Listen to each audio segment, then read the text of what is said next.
Сүйекке түсу. Тәңір дінінде мәйітті жуындыруды сүйекке түсу дейді.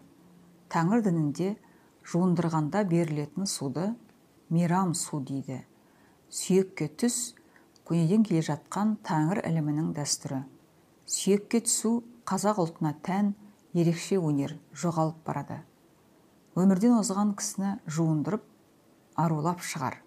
Сүйекке түс. Ата-баба салтымен сүйекке түс. Ұстаныңды ұмытпа. Тірі еді сүйсіндің, өмірден озды, мейрам суын беруге қорықтың. Есерлік. Сүйекке түс. Шомылдырма, сүйекке түс. Мәйітті арула.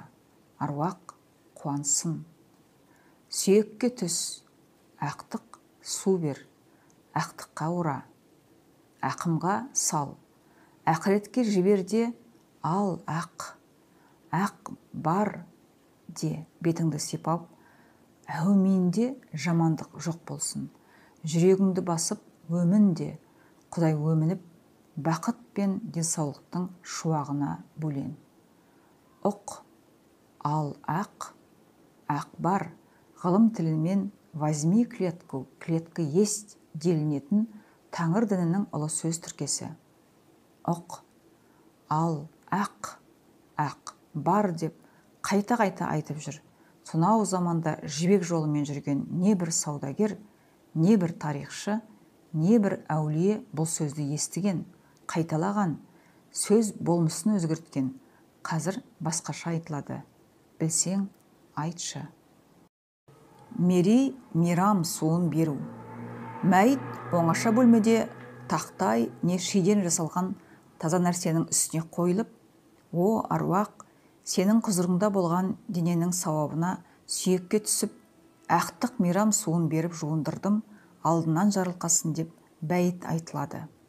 Таза жылы сумен мәйіт басынан басталып, жүрек жағына жатқызылып, оң жағына жатқызылып, сол жағы 3 мәртебе қайталанып жуындырылады.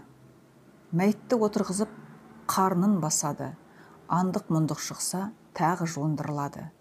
Мәйіт таза матамен құрғатылып, сүртіліп, қош иіспен жұпарландырылады. Мәйітке мейрам суын берудің тәңірлік діндегі реті осылай.